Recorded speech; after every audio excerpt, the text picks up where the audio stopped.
Pushkin. It's no secret that politics around the world has become more divided and more toxic. Here in the US, our political parties seem further apart on key issues than ever before. Back in the 1980s, Democrats and Republicans reported liking people in their own party and feeling relatively neutral about folks on the other side. But today those feelings are much more polarized.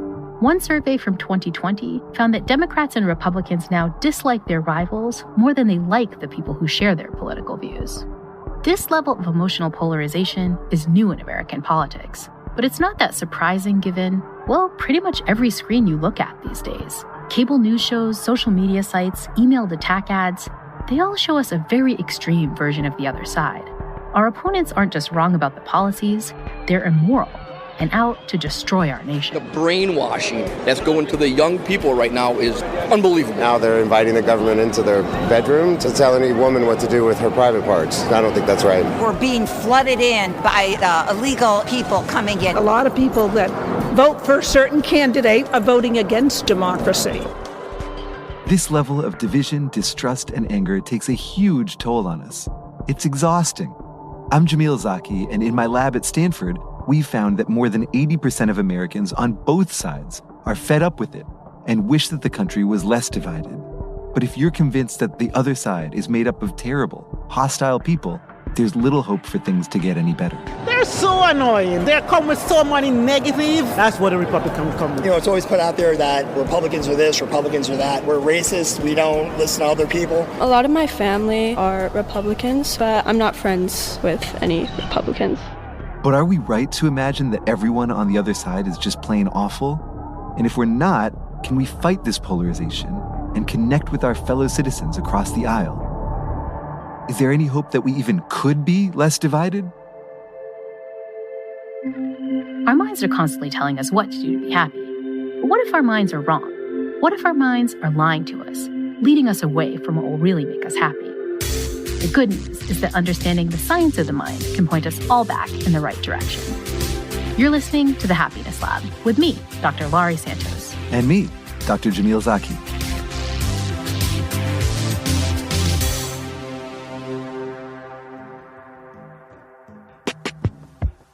Amanda, it's great to meet you. I'm a huge fan. Oh, thanks for saying that. Yeah, I recommend your book to everybody. Likewise, I've really been enjoying it. When I was writing Hope for Cynics, I wanted to learn more about how cynical thinking might worsen polarization.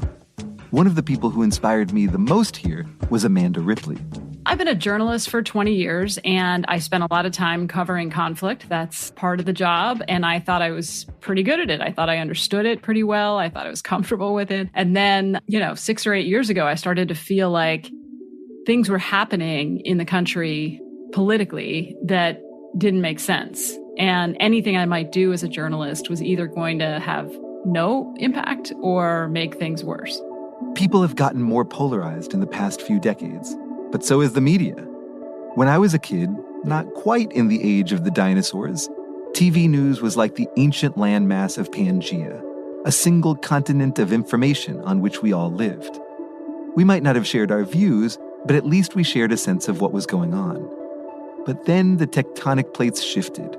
That single continent of news broke into pieces that drifted apart, with media companies competing for our attention. A new business model emerged. Instead of trying to get the most viewers, news channels started cultivating audience loyalty by feeding people what they wanted to hear 24 hours a day. Partisan cable news was born, pumping out divisive rhetoric and encouraging us to fear and loathe our rivals. It's just painful because you can see the ways in which the places I worked exploited and incited conflict without anyone knowing it. So, according to Amanda, the news wasn't just reflecting polarization, it was profiting from it. Research suggests this is spreading cynicism through what's called mean world syndrome. The more people tune into the news, the worse they think humanity is. And that makes sense, because in addition to becoming more divisive, the news has also grown more negative. Since the beginning of this century, the presence of angry words in headlines has increased by 100%, and the presence of fear by 150%. Unsurprisingly, none of this makes us happy. One survey asked people to complete the following sentence. The news makes me feel blank. The top answers, hopeless, agitated, and despair. What would your answers be? Amanda was devastated that her industry was making people miserable. She hated the idea that she might be contributing to the conflict brewing all around us. There are stories I've written or headlines I've approved that definitely piled on, that exploited the conflict in order to get attention or status or profit. Amanda wanted to better understand how good journalists wound up fanning the flames of polarization and what they could do to break free. So I started following people who have been through really dysfunctional conflict and now are in healthier conflict. Amanda interviewed rival gang leaders in Chicago. She traveled to Colombia to learn about that country's civil war. She shadowed radical environmentalists and even did a deep dive into small-town politics. What she discovered turned into a book, High Conflict: Why We Get Trapped and How We Get Out. Conflict is not a problem, right? And we know this from all of the research into human behavior. The conflict unto itself can be really important and helpful. The problem is high conflict or intractable conflict, which becomes kind of like conflict for conflict's sake. So if conflict can be just fine, when does it turn into a problem? According to Amanda, the first step is when we draw up rigid battle lines. We literally lose our peripheral vision. We start to cleanly divide the world into us and them and miss all the people that don't really fit. Once we define ourselves as members of a group, we begin stereotyping the other group as the enemy, caught in a zero-sum competition. We win only if they lose. This is when emotional polarization takes over. We begin to dislike the other side and take pleasure in their suffering, an experience known as schadenfreude. It even opens the door to us finding a justification to hurt them ourselves. We know that when people feel like they are better than another person or another group, when they feel maybe humiliated by that other person or other group, all of that makes violent conflict much more likely. So this cycle of fear creates hatred and even violence. It's exhausting, and most of us wish it would stop. Remember that statistic saying 80% of us want less division? But it does help at least one group of people. Amanda calls them conflict entrepreneurs. So people who exploit or inflame conflict for their own ends. We've always had conflict entrepreneurs who earned a living saying outrageous things in newspapers or on TV. But these days, anyone can engineer conflict and profit from it, reaching millions of people from the comfort of their own home. You know, you can go viral online, as we all know, with like really cool, inspiring, hopeful, surprising content. You can absolutely do that. But it's a lot easier to go viral with like really uninspired and kind of mediocre content if you can provoke outrage. So we've kind of set things up to create a golden age for conflict entrepreneurs. And it's very easy to be one. You can raise money by being a conflict entrepreneur. You can get attention. You can get a sense of belonging. You get followers. You get likes. You know, Amanda, it's easy to think about the conflict entrepreneur as somebody cynical who's trying to make money from or gain notoriety from the ideological bomb throwing. But you're actually saying sometimes conflict entrepreneurs are looking for what the rest of us are looking for, community and belonging. Yeah, that's a great way of putting it, Jamil. I mean, I think certainly profit is maybe the least seductive reward for conflict entrepreneurs. It's definitely in there. But what is money, right? Money is often, especially for someone who's been doing this their whole life, it's a proxy for being loved, for being respected, for being powerful, right? So it's a way for people to feel like they matter. Mattering. It's a core psychological need we all share. We go back again and again to whatever makes us feel that way. And conflict, even when it's scary, can make us feel a sense of purpose, belonging, and mattering. Because of this, it can suck people in, turning any of us into mini conflict entrepreneurs. And once it gets going, it's also hard to get out of. Once we're in a state of high conflict, we experience a whole host of psychological changes. Our thinking becomes oversimplified. If you think you're smart, your enemy must be dumb. If you're good, they're bad. If you want one thing, they must want the exact opposite.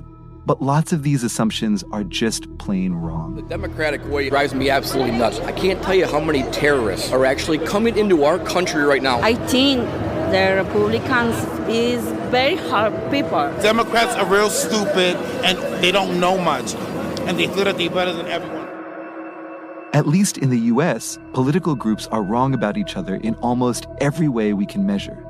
We don't know what people on the other side are like, even at a basic level.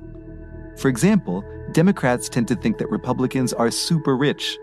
When asked how many Republicans have a salary of over $250,000 a year, Democrats on average guess around 44%. I think the real number is something like 12%. I don't want to correct Amanda, but the actual statistic is 2%. See, even I just did it.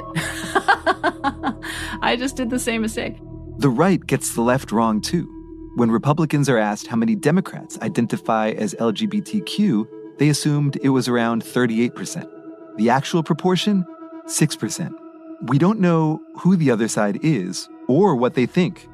This is called false polarization.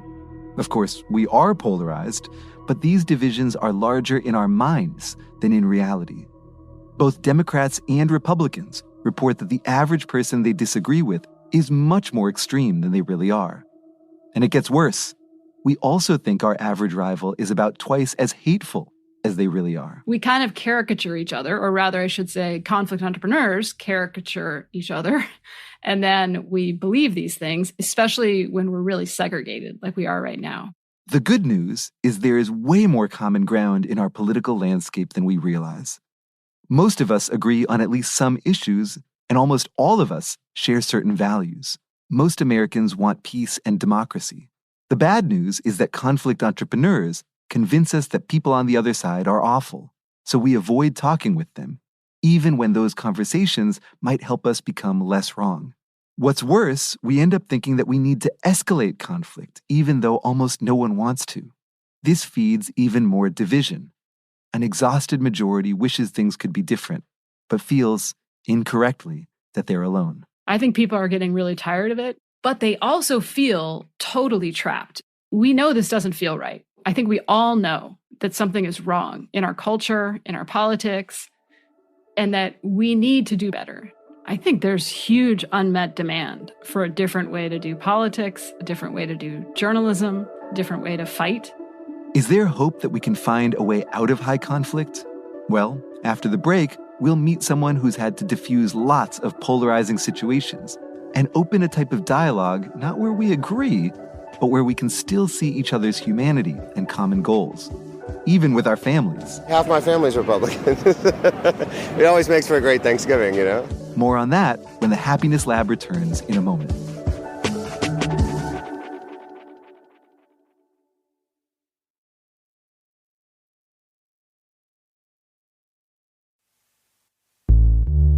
A lot of people surprise us, both good and bad. Britt Barron tries not to see the world in black and white. Instead, she's a self-proclaimed master of nuance. You know, traditional cartoon Disney movie, there's just a good guy, there's a bad guy. You want the good guy to win. That is it. That is the entire story. And so we have this idea in our mind that things are that clean and that things can be that clean. But Britt's own identities never fit cleanly into simple categories. I grew up in the evangelical church. My parents were both very committed. And so that identity actually shaped a lot of decisions I made, schools I went to, things I was a part of. But growing up as a Black woman in these predominantly white religious spaces was isolating. To achieve a sense of belonging, Britt wound up embracing some strong fundamentalist beliefs, like the idea that homosexuality is a sin, and that girls need to save themselves for marriage. I think when I was like 12 or something, I was in this youth group and the youth pastor passed around a glass of water and everyone spit in the water. And then at the end, he said, would anyone want to drink this? This is what happens every time you sleep with someone. This is what's happening. I mean, even now saying that, I'm like, throwing up in my mouth. But yeah, I carried all of these stories and then I passed these stories on. Britt was a dynamic speaker. She quickly rose through the leadership ranks of her mostly white congregation. And I found myself at a very young age of 26 being a pastor at a mega church. Things were going smoothly until Britt and the church's creative director, Sammy, fell in love. And so that is where I feel like I had a decision to make. Sammy is not the sort of person that Britt expected to fall for. Sammy is a woman, and Britt had spent her career preaching that same-sex relationships were evil. I struggled a lot with feeling like this seems like a good thing, but what if it's bad? What if this is a trick? What if, the devil is tricking? You know what I mean? I was like so deeply in this religion, cult, whatever you want to call it. I was so deep in it. Eventually, Britt and Sammy decided to declare their love openly and came out to their church community. I thought we would lose our jobs, which we both did. I thought that we would get weird messages on the internet, and we did. Britt and Sammy lost much of the community they'd built over decades. Many of Britt's friends were so steeped in binary thinking, they simply couldn't accept that their former friends had become a loving couple. We got engaged not too long after coming out, and there were 3 people, some of our closest friends in life, who we asked to be in our wedding, who eventually said this sort of stands against what they believe in. They're not able to participate with us. The experience was devastating, but it got Britt thinking. Could people who disagreed so deeply on key issues ever find a way to connect? She dedicated the next stages of her career to helping people start meaningful dialogue, to see beyond their usual black and white views. I first learned about Britt's work through her book, Do You Still Talk to Grandma? When the problematic people in our lives are the ones we love. I was at dinner with a group of friends, and one of our friends was saying, oh yeah, my grandma voted for Trump. And someone else was like, oh, do you still talk to her? And she was like, my Nana? And I was like, oh my gosh, are we canceling grandmas? Like, are we saying it's too hard for me to sit in any gray? So I am just going to talk to people with whom I'm on the same page. Britt argues that we'd all be happier if we found ways to disagree more agreeably. My assumption, my feeling, my hunch is that a lot of us are actually looking for a way to disagree and still be in relationships with each other. But to do that, we need to recognize that we actually agree with the vast majority of people more than our lying minds think. False polarization is just that, false. Take the US, for example. Did you know that 72% of Americans think that climate change is happening and agree we should take action? Or that more than 80% of Americans believe that racism is a problem we need to address? Over 80% of our fellow citizens agree we should be fighting for a free press, for freedom of speech, and for reasonable gun control measures like background checks. 90% of Americans support everyone's right to a fair vote. Those stats make it clear. We actually see eye to eye on way more of the fundamentals than we think. If we can agree on the what, then we don't necessarily have to agree on the how. The problem is that we don't realize how aligned we really are. But what would happen if we did realize? If we corrected our mistaken intuitions and developed a more accurate view of what people on the other side actually believe? That's what Stanford sociologist Rob Willer and his colleagues tested. They brought Democrats and Republicans into the lab and asked them, how much do you feel it's justified for your party to use violence to advance political goals? He then had the same people predict what the other side would answer. Willer found that each side overestimated the other's approval of violence by nearly 300%. 300%! But Willer and his colleagues didn't stop there. They showed a different group of people how big the usual overestimate was. They explained just how off the average person was in their predictions about the other side. And what happened? Well, those new participants corrected their beliefs about the other side's violent tendencies. And maybe more importantly, their own support for political violence went down. Simply correcting our inaccurate perceptions of our rivals can help us dial back our willingness to strike preemptively. It can make us seek more peace.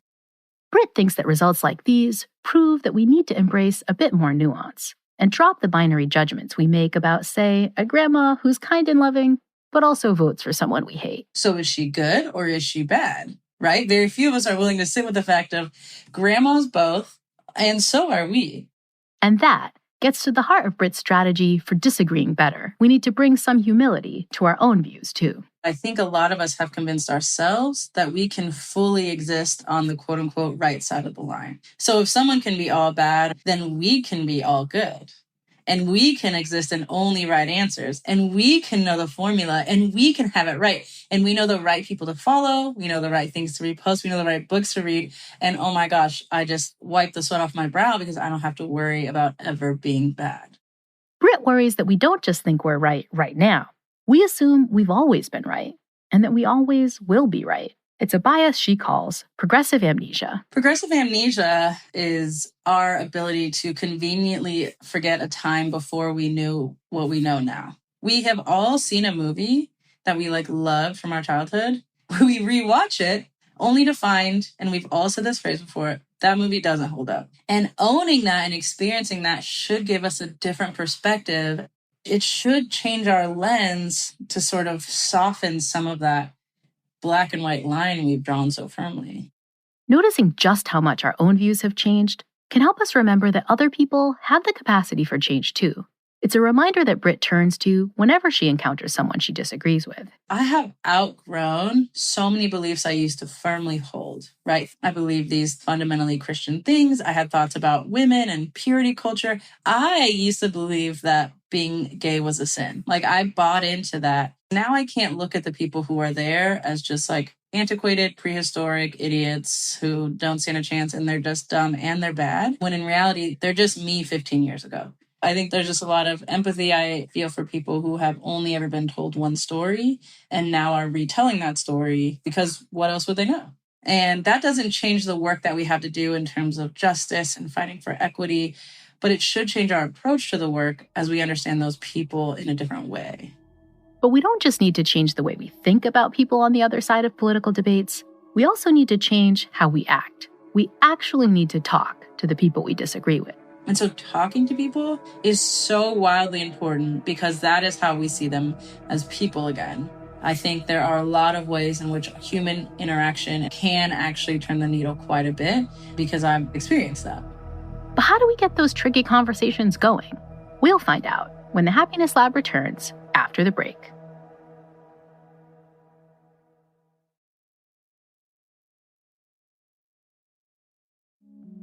Hey, Lisa, how's it going? Hello, doing well.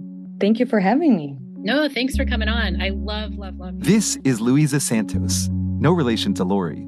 In fact, she hails from a different continent than our fearless host. I was born in Brazil, and Brazil has an interesting history because we had a military dictatorship. So my parents lived through that, and I kind of saw their shifting in their political beliefs. Louisa's homeland has seen decades of political upheaval and division. And sadly, those disagreements have driven a painful wedge directly between members of her closest family. My mom and one of my cousins stopped talking. Until this day, don't really communicate. And it's been 10 years. And so that was really shocking for me to see how something that at times in people's lives feels abstract can really corrode these very real relationships. Louisa left Brazil to study psychology in the US, eventually working with me at Stanford, and quickly realized that the rise of populist politicians was causing worrying levels of polarization in both countries. So I was in college when the 2016 election happened, and I kind of saw the fabric of both countries unraveling because of these dynamics. And I became really interested in if there's anything we could use to help mitigate some of these effects. Louisa became interested in false polarization, the idea that people simply don't disagree as much as they think. She began to wonder what was causing us to be so wrong about the views of others. Louisa gravitated towards an answer. Study after study showed that, like in her own family, people don't know what the other side really thinks because they're unwilling to even talk to them. People might see value in it, but they are just very concerned about how these conversations are going to go and tend to imagine kind of the worst. It creates a breeding ground for these misperceptions. And that breeding ground has grown pretty extreme. One recent experiment found that people will refuse money if it requires listening to a political opponent. In another study, subjects predicted that talking to a political opponent would feel about as bad as getting a tooth pulled. And family members who spent their Thanksgiving dinners in a town where people voted differently than they did wound up leaving that holiday meal 50 minutes earlier than those who ate in communities that voted more similarly. Hold up, Laurie. Wait a minute. You're saying that these people leave before dessert? They're giving up pie? I mean, pumpkin pie, apple pie? That's an incredible desire to avoid a conversation if you're willing to give that up. So our idea was, can we get everyday people who disagree on topics that are important for the country to just sit and have a conversation for 20 minutes? And what are the consequences of that? The idea turned into Louisa's PhD dissertation. We basically went out and asked a bunch of Republicans and Democrats about their beliefs on 3 hot-button topics. It was immigration, gun control, and climate change. And we explained to them that we were trying to have the study where people would meet over Zoom and talk about disagreements with a person who supported the other party. And then we asked them to forecast how these conversations were going to go. So we asked them, how pleasant do you think the conversation will be? How productive? How much do you think you're going to like the person on the other side? And a week later, we actually paired people to have conversations. Louisa's method seemed straightforward enough, but her PhD advisor was a little worried. More than a little. One of our core missions in research, as you know, Laurie, is not just to find out about people, but to keep them safe. Louisa and I were terrified that people would threaten each other or dox each other, you name it. We wanted to do everything we could to avoid harm. So Louisa and Jamil put protections in place to make sure that the conversations went smoothly. They added a moderator who had explicit instructions about what to do if the conversation went south. The moderator began the conversation by reminding the participants about the political questions they'd answered before, and explained that they'd now be having a conversation with someone who disagreed with their views. The moderator then introduced the first of 2 hot-button topics, say gun control, and invited the strangers to exchange their views. And then the moderator would mute themselves and turn their camera off. And then people would basically have this 10-minute conversation with the stranger, that, person they just met on this issue. Well, I think we need guns because there are a lot of crazies out there. I think the real problem is that there are just too many crazy people with guns. When I first heard about Louisa's study, my initial reaction was, man, I hope she paid those poor moderators a lot of money. Because I assumed most conversations would turn into 20-minute screaming matches. And I wasn't the only one with this prediction. Louisa recruited a different group of people and asked them to forecast how many conversations would require moderator intervention. And people thought that 25% of conversations would have to be stopped, when in fact, none did. I was shocked. I did not think that they were going to love it. But people did love it. They shared their views civilly and listened to stories from a complete stranger on the other side with genuine curiosity. My mom's got guns. She's in her 80s. She says it makes her feel safer. I guess I can understand that. My sister's the same way. But the most shocking finding came when Louisa asked people how much they enjoyed the conversation, on a scale from 1, not at all, to 100, extremely enjoyable.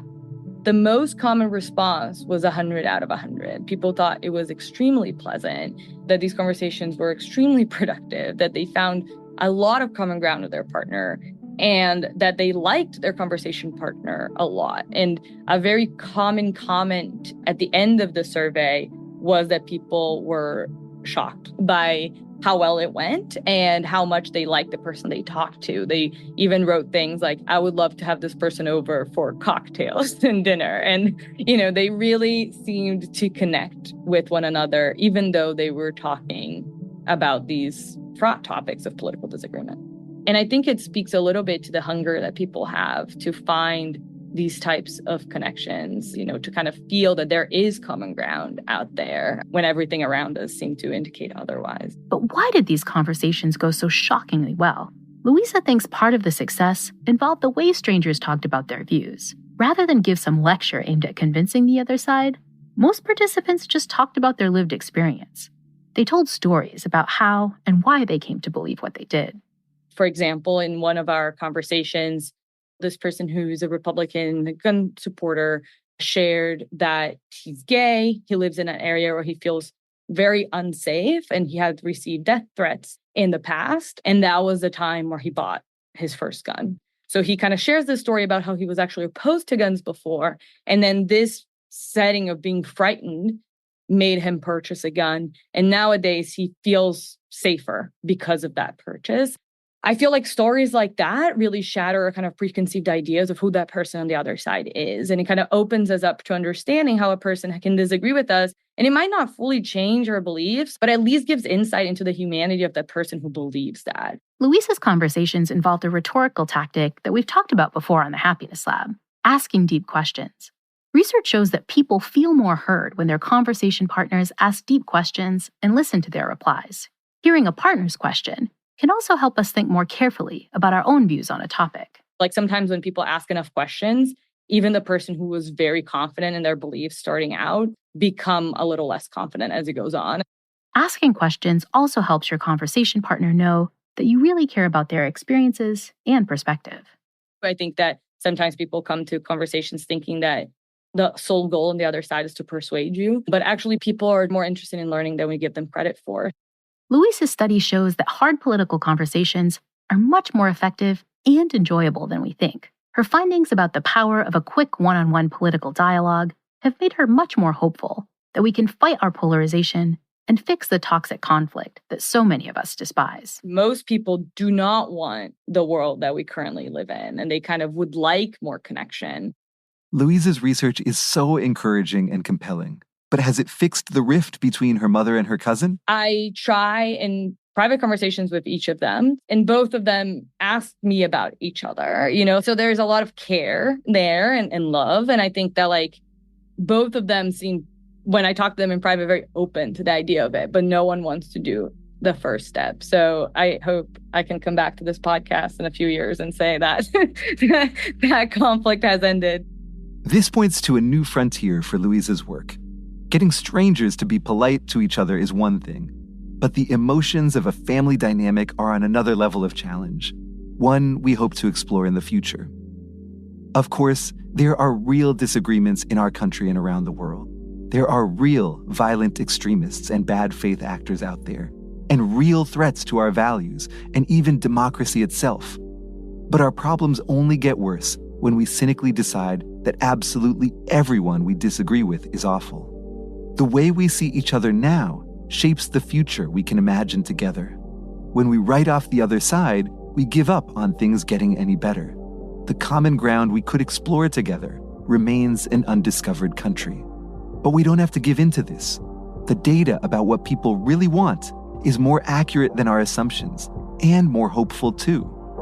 By opening our minds and paying closer attention, we can rediscover the things most of us want, and maybe even start to mend division.